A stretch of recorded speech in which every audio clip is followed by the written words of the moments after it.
মহিলা বুঝবে না কেমন আযাব হয়। এইবার নবী আবার আল্লাহর দরবারে হাত জাগাইছে, ডাক দিয়া কয়, গো আমার আল্লাহ,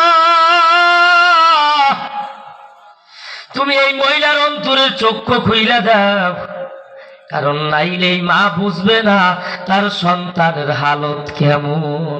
আমার নবী এইবার দোয়া করতে দেরি হয়, মহিলার চক্ষু খুলতে দেরি হয় না। মহিলা আগুনের দিকে তাকাই, কবরের দিকে তাকাইতে দেরি হয়। তাকাইয়ে দেখে কবরে যে তার সন্তানটা আছে, তার শরীরে কোনো চামড়া নাই। আল্লাহু আকবার জোরে কর।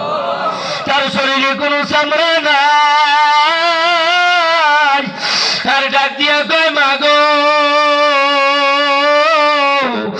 না চাই না অন্যায় করছিলাম, আজকে যদি আমারে মাফ না করো, কিয়ামত পর্যন্ত আমার আযাব বন্ধ হবে না।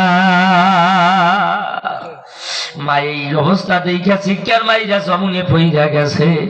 আর ডাক দিয়া কয়, নবী গো আমার, আমি আমার সন্তানটারে মাফ করিয়া দিলাম। কি কইছে? জোরে বলেন, মাফ করিয়া দিলাম।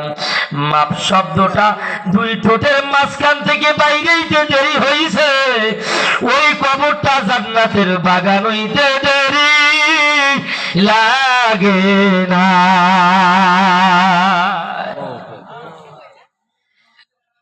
এ আল্লাহর বান্দা, ভাজান রাত্র গভীর হইয়া গেছে, অনেকেই নামাজ পড়েন, ইবাদত করেন, জানি না কে কোন সময় মায়ের আঘাত দিয়েছেন, বাবারে আঘাত দিয়েছেন, হয়তো বা কথা দিয়া হাত দিয়া। বাজার আজকে গভীর রাত্র হইয়া গেছে, নিজের অজান্ত না জানি মায়ে কোন দিন জানি ব্যথা পাইছে।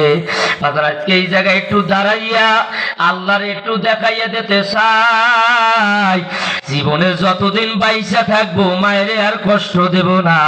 বাজার আমি মুসাফির মানুষ, এ জায়গায় হুজুরে আছে, দোয়া করব। যার মা নাই, কবরের পাশে যাই একটু দাঁড়াইয়া ডাক দেবেন, মা গো, যদি কোনদিন অন্তরে ব্যথা দিয়ে থাকি মাফ কইরা দেব।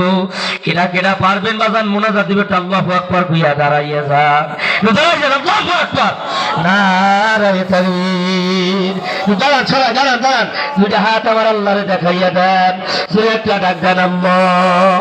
ভাইরা এতগুলো মানুষ, জোরে একটা ডাক দেন আল্লাহ। কষ্ট দিলাম বাজার, আমি মুসাফির মানুষ, অনেক দূর থেকে আসছি, অনেক রাত্র হইয়া গেছে, আর আলোচনা করা যাইবে না। বাজার আমি আলোচনা করলাম, একমাত্র গুনাহ মাফ করাইতে হইলে কি লাগবে? সবাই কয় না কি লাগবে? ওয়াজ লইয়ে বাড়ি যাই, খালি বললে কামাইবে না, কি লাগবে? তাকওয়া। তাকওয়া, কারণ তাকওয়ার মাস সামনে রমজান আইছে, কথা কয় না। তাকওয়া থাকলে রোজা ঠিক, তার তাকওয়া নাই, রাস্তায় আড্ডা দিয়েছেন রোজার মাস, কথা কয়।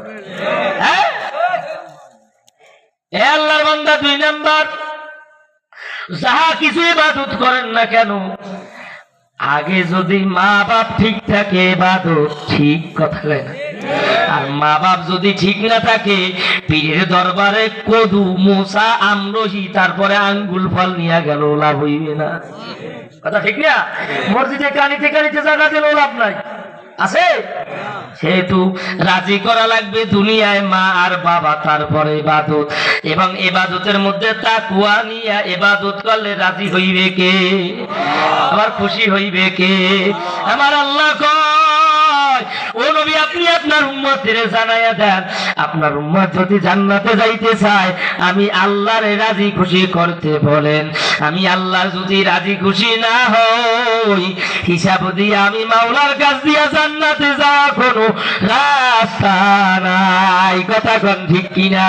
আলোচনা শেষ, এখন আল্লাহ বলছেন আমারে রাজি করা লাগবে। কি করা লাগবে? আচ্ছা বলেন, হুজুরে আইসে, এখন মনে করেন হুজুরে কইতেছে